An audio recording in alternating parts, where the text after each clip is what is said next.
ഈ ശബരിമലയിൽ നടന്നത് സ്വർണ്ണക്കൊള്ള എന്ന് തന്നെയാണ് ഹൈക്കോടതി പറഞ്ഞത്. ഹൈക്കോടതി തന്നെ അത് വ്യക്തമായി പറയുകയും ചെയ്തു. അപ്പം ഇന്നിപ്പോ അന്ന് ഈ പറയുന്ന സംഭവം നടന്നു, അന്നൊന്നും തോന്നിയില്ല, ഈ ഉദ്യോഗസ്ഥർക്കാർക്ക് ഒരു പ്രശ്നമൊന്നും തോന്നിയില്ലായിരുന്നു. പക്ഷെ ഇപ്പൊ ഇത് നടന്നു ഇത്രയും വലിയ വ്യാപ്തിയുള്ള ഒരു കൊള്ളയം കാണുമ്പോൾ അങ്ങനെയൊക്കെ എന്താണ് തോന്നുന്നത്? ഇല്ല, ഇപ്പൊ എനിക്ക് തോന്നുന്നു ഇത് വളരെ ഗൗരവമുള്ള ഒരു വിഷയമാണെന്ന് തന്നെയാണ് ഇപ്പൊ തോന്നുന്നത്. അതിനാണല്ലോ അന്വേഷണം ഏർപ്പെടുത്തിയത്. ഗവൺമെന്റും ദേവസ്വം ബോർഡും ഹൈക്കോടതി എല്ലാം അങ്ങനെ തന്നെയല്ലേ പറഞ്ഞേ. ഗൗരവമുള്ളൊരു വിഷയമാണ്, അതിനകത്ത് നമുക്കൊരു തർക്കിക്കേണ്ട യാതൊരു കാര്യമില്ല. ഗൗരവമുള്ളൊരു വിഷയം എന്നുള്ള രീതി കണ്ടുകൊണ്ട് അതിന്റെ അന്വേഷണം നടത്തി അതിന് ഉത്തരവാദികളായ അവരെ കണ്ടെത്തണം, അവരെ നിയമത്തിന്റെ മുന്നിൽ കൊണ്ടുവരണം. തെറ്റുകാരാണെങ്കിൽ സ്വാഭാവികമായും കോടതി അവരെ കൈകാര്യം ചെയ്യും. ഈ ദേവസ്വം വിജിലൻസിന്റെ റിപ്പോർട്ടിൽ 2 അൺനോൺ വ്യക്തികളുടെ പേര് പറയുന്നുണ്ട്. ഒന്ന് ഈ ഗോവർദ്ധൻ എന്നുള്ളൊരു കക്ഷി, അതായത് ഇവിടുന്ന് ഉണ്ണികൃഷ്ണ മോറ്റിയാണ് സ്പോൺസറായിട്ട് പോകുന്നതെങ്കിലും സ്മാർട്ട് ക്രിയേഷൻസ് ഈ സ്വർണം പൂശി തിരികെ കൊടുത്തുവിടുന്നത് ഗോവർദ്ധൻ എന്ന് പറഞ്ഞ ആളെയാണ്. പക്ഷെ ആ ഗോവർദ്ധൻ ആരെന്ന് ദേവസ്വം വിജിലൻസിന്റെ റിപ്പോർട്ടിലില്ല. അതേപോലെ ഒരു കൽപേഷ് എന്നൊരു വ്യക്തി, ഈ 2 പേരും എപ്പോഴെങ്കിലും ഈ ശബരിമലയിൽ സമീപിച്ചിട്ടുണ്ട്? ഇല്ല. ഒന്ന്, ദേവസ്വം വിജിലൻസിന്റെ റിപ്പോർട്ടിലെ കണ്ടന്റ്സ് എന്താണെന്ന് എനിക്കറിയില്ല, ഞാനത് കണ്ടിട്ടില്ല.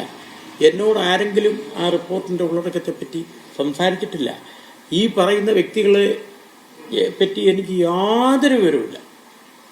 ഗോവർദ്ധനും കൽപേഷ് എന്ന് പറയുന്ന 2 വ്യക്തികളെ പറ്റി എനിക്ക് യാതൊരു വിവരവുമില്ല. ഇല്ല, അതൊക്കെ ഇപ്പോഴാണ് കേൾക്കുന്നത്. സ്മാർട്ട് ക്രിയേഷൻ എന്നൊക്കെ അല്ല. ഒന്ന്, ഇതുമായി ബന്ധപ്പെട്ട കാര്യങ്ങളെല്ലാം തിരുവാഭരണം കമ്മീഷണർ എന്ന് പറയുന്ന ഉയർന്ന ഉദ്യോഗസ്ഥനാണ്. ദേവസ്വം മാനുവൽ അനുസരിച്ച് തന്നെ തിരുവാഭരണം കമ്മീഷണർക്കാണ് ഇതിന്റെ എല്ലാം ചുമതല. അപ്പം തിരുവാഭരണം കമ്മീഷൻ ബന്ധപ്പെട്ടാണ് ഇതെല്ലാം നടത്തുന്നത്. ഞാൻ ഈ സ്മാർട്ട് ക്രിയേഷനെ പറ്റിയൊക്കെ ഇപ്പോഴാണ് കേൾക്കുന്നത് തന്നെ.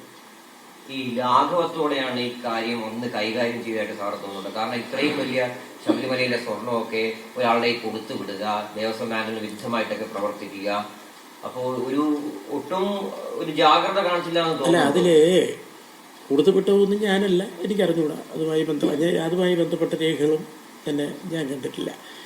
പിന്നെ അത് ലാഘവത്തോടു കൂടിയാണോ ഗൗരവത്തോടു കൂടിയാണോ ഉള്ളതിനെ പറ്റിയാണ് അന്വേഷണം നടക്കുന്നത്. ഈ സ്റ്റേജിൽ അതിനെപ്പറ്റി പ്രതികരിക്കുന്നില്ല. അതൊക്കെ അന്വേഷണ വേളയിൽ കണ്ടുപിടിക്കട്ടെ.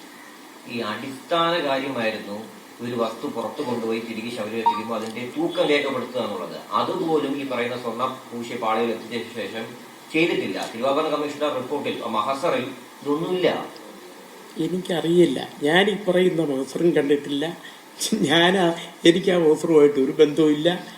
എൻ്റെ പേരുണ്ടോ അതിലെവിടെങ്കിലും ആ മഹസറിൽ? അത് ബന്ധപ്പെട്ട ഉദ്യോഗസ്ഥരാണ് ഈ മഹസർ തയ്യാറാക്കി കൊണ്ടുപോകുന്നത്. അതിനെ സംബന്ധിച്ച് കേസിന്റെ അന്വേഷണം നടക്കുന്ന ഈ വേളയിൽ എന്തെങ്കിലും കമന്റ് ചെയ്യുന്നത് ഉചിതമല്ല. മാത്രമല്ല, എനിക്കത് ഇത്തിരി ആധികാരികമായിട്ട് ഇപ്പോൾ പറയാനും കഴിയില്ല എന്താണ് നടന്നതെന്നുള്ളതിനെ പറ്റി. ഞാൻ ചെയ്തതിനെ പറ്റി എന്തെങ്കിലും ഉണ്ടെങ്കിൽ ചോദിക്കുക, എനിക്കത് പറയാം. മറ്റൊന്നും എനിക്കറിയില്ല.